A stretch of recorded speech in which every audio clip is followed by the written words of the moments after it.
broadcasting, and especially the microwaves are used for heat generating purpose. That is, we are using in home appliances. That is, micro ovens. For drying clothes, we are using in washing machines like that. That's why we are going for microwave theory. Right. Here, first of all, we are going for what is the type of channels which we are used for transmitting of microwave frequencies. Suppose we are going for two-way pair or copper cable or coaxial cable. Suppose we are taking two-way pair and normal copper cable, which is used to transmit very less frequency in terms of kilohertz. That is especially for transmission of voice signals. Suppose we are transmit of video signals. At that time we are using coaxial cables. That is in terms of megahertz signals. But the microwave frequency is in terms of gigahertz. At that time we have to support for that high frequency. We have to use waveguides. Here the what is meant by waveguide? Here the waveguide is nothing but a channel which is used to transmit high frequency signals. That is meant by waveguide. There are two types of waveguides based upon its structure. The first one is rectangular waveguide. The second one is circular waveguide. Here in this laboratory we are using rectangular waveguide. Here based upon the shape. That is based on the shape of that channel. This is rectangular shape. Here see this one, inner side of the rectangular waveguide. Here the shape is rectangular side. Here this rectangular waveguide is made up of brass material. At the top we are coated with either silver or gold plate. Another example for waveguide is circular waveguide. Circular waveguide, the shape is circular shape. The best example for circular waveguide is optical fiber cables. Optical fiber cables. Now we are going for the main microwave equipment. Here, this is the first one of the microwave equipment. It is nothing but Klystron power supply. Here, what is meant by Klystron power supply? Nothing but which is used to give power to Klystron. Given to Klystron. That is, which generates high frequency signals. You know, in previous laboratories, that is in electronics devices, circuits lab, and general hardware or electronic hardware lab, here is RPS. That is regulated power supply. What is the use of RPS? Which is given to power to your circuit. Similarly, here also in microwave laboratory, we are using Klystron power supply, which is given to Klystron, which is purpose for to excite the electrons in the Klystron. Here in this Klystron power supply having here the display is there, and this is the meter select. Nothing but we have to check what is the voltage, what is the current, what is the repeller voltage. Next one is modulation, that is CW, AM, FM and external. Here after this one modulation, we are using what is meant by beam voltage, what is meant by repeller voltage, and what is the frequency and amplitude for amplitude modulation, frequency modulation. Here this will be used in the next experiments onwards. I will explain how we can use these knobs, that is meter select, modulation, what is meant by beam voltage, what is meant by repeller voltage, and what is the frequency and amplitude for AM and FM. We will discuss in first experiments onwards. Here the next one is another power supply is gun power supply. This is another one which is used to generate Klystron other than Klystron. Here this is having a gun, and what is the modulation, what is the pin modulator and gun supply, and what is the modulation. Here this is also used for power supply to the gun diode. The next one is VSWR meter. Here by using this VSWR meter, we have to calculate directly voltage stand wave ratio from this meter. Here not only for voltage standing wave ratio, we have to directly calculate power by using this meter. Now we are going for the first component which is used in the microwave laboratory. This is the Klystron mount. This is the Klystron tube. This is a single cavity tube. This is a single cavity Klystron tube. Here generally this Klystron tube having having one cathode tube, other one is having a reflector. Here once we have to give power from the Klystron power supply to Klystron mount. Here beam voltage is given to cathode and repeller voltage is given to reflector. Once we have to give power to this one, the cathode tube generates electrons. This electrons moves towards to the reflector. The reflector also negative voltage. Based upon this, it gets reflection back again to cathode. This cathode having cavity, say single cavity. From this single cavity, we have to extract the micro signal. This is about Klystron tube and Klystron mode, which is used to generate microwave signals. To give power, this one we are using Klystron power supply. After this one, we are using the next section is isolator. Here this is isolator, which is having two ports. See this one, port 1 and port 2. Especially this is the isolator which is used to transmit signal only from one direction. That is port 1 to port 2 only. There is no option from port 2 to port 1. Only single direction transmission purpose we are using this isolator. After this one, we are using this variable alternator. Here what is meant by attenuation? Attenuation nothing but we have to decrease the strength of a signal. Nothing but suppose we are giving input voltage, peak to peak is 10 volts peak to peak, but we are getting output in only 5 volts peak to peak. Nothing but 5 volts peak to peak is lost. Nothing but attenuation. Similarly, here we are calculate the attenuation in terms of power. How much input power is given, how much output can be taken. Here we are by moving this scale in a clockwise direction, automatically we are getting output can be changes. This is about variable alternator. This is about variable. But another one is fixed alternator is there. That is the fixed alternator here they are given 10 dB loss. Here the 10 dB loss. Nothing but suppose we are giving input is 20 dB, we are getting automatically 10 dB output. That is must and should. Here the 10 dB loss is there in variable alternator.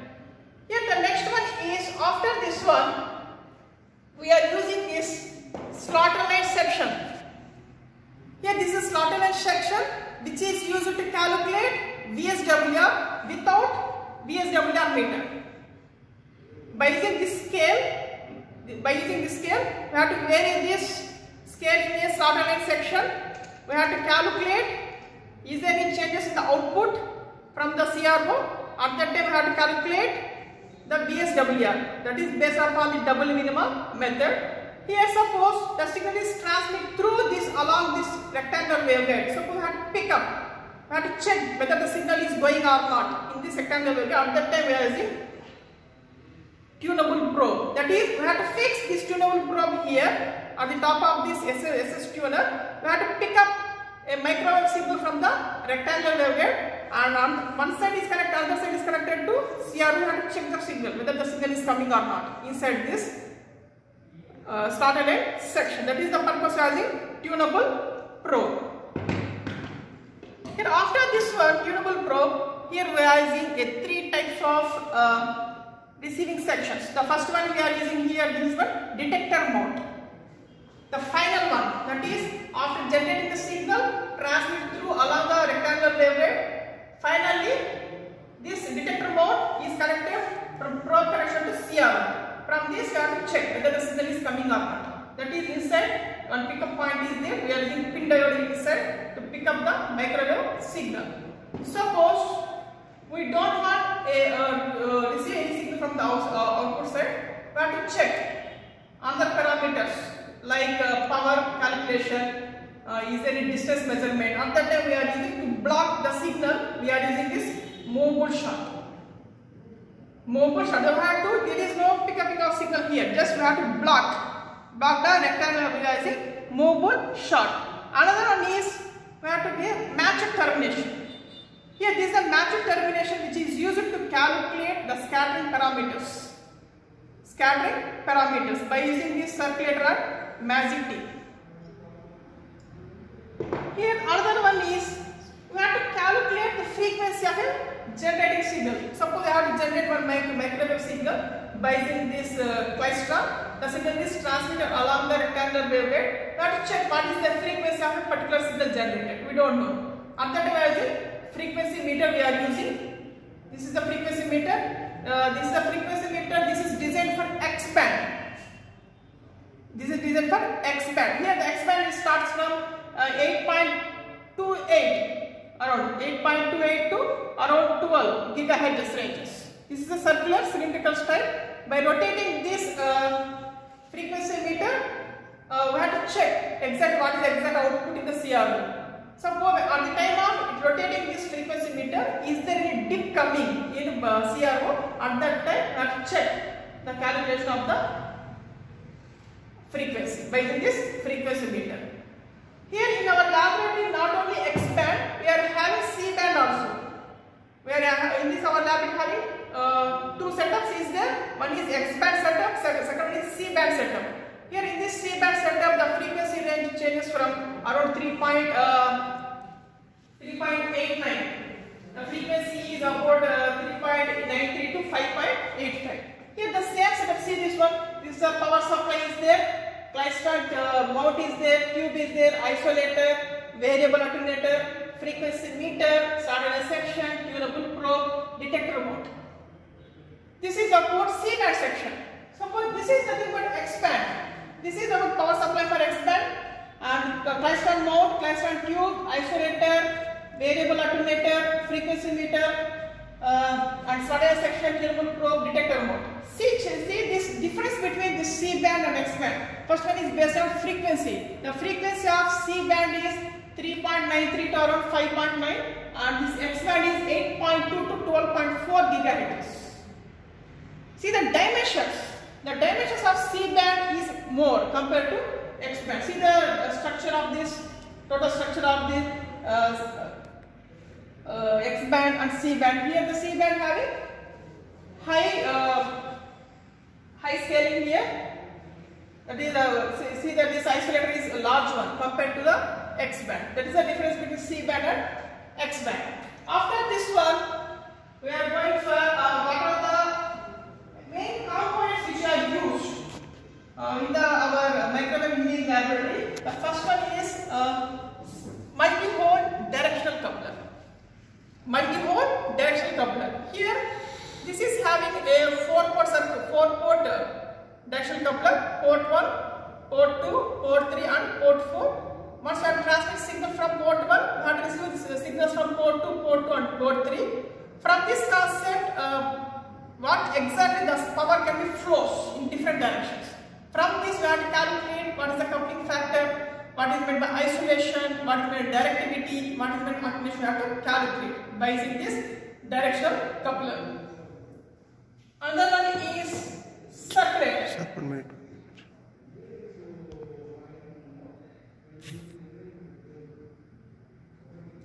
Another component is circulator. Here the circulator it is a 3-port. Here in our lab we are having a 3-port. Port 1, port 2, port 3. 3-port device.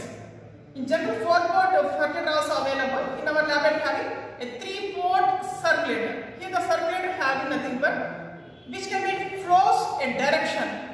Suppose we are giving power at port 1, we are taking output at port 2. Input at port 2, output at port 3. Input at port 3, output at port 1. That is circularly the signal can be moves, but not in anti-clockwise direction. At that time we have to calculating the scattering parameters. What is the scattering parameters? We have to design S matrix for circulator. Nothing but what is the exact electrical properties of the microwave signal this side. Similarly, we are calculating X, Y, Z, ABCD parameters. Like similarly, for microwave frequencies, we are calculating scattering parameters. For this 3-port scattering parameters, we have to calculate the S matrix. S is equal to the matrix of S11, S12, S13, and S21, S22, S23, and S31, S32, S33. Based upon these calculations, finally, we have to calculate what is the S matrix for circulator. The next one is Magic T. Here the Magic T having a 4-port device. It is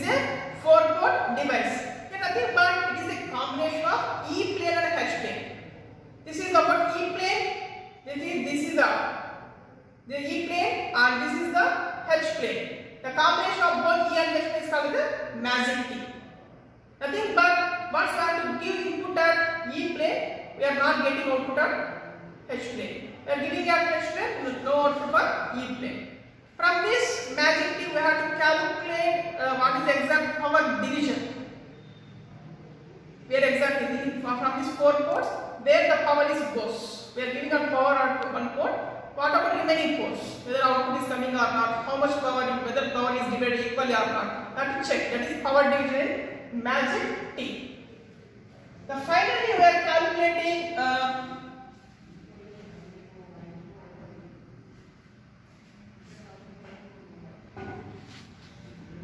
how much attenuation we are getting, how much attenuation, how much gain by using this pyramidal type of Horn antenna. Nothing but once the signal is generated from the klystron tube, the signal is passes through rectangular waveguide. We have to fix the one transmitting actor for the transmit signal from the distance of 10 centimeters or 50 centimeters. We have to fix and receive the signal and check how much power is variation from input to output. That is what is the transmitted power and what is the received power. Once we have to calculate the gain directly by using this Horn antennas.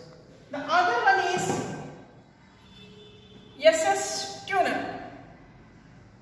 SS tuner. Here nothing but for especially this is used for broadcasting purpose, either radio or TV broadcasting. For radio broadcasting, suppose in your receivers, we have to tune the frequency. At that time, we have to vary the norm. Similarly, here also, we have to check how much frequency we want to supply through rectangular for SS tuner. This is about study of microwave equipment and components. From this all components, we will go for experiments. Thank you very much for attending this session.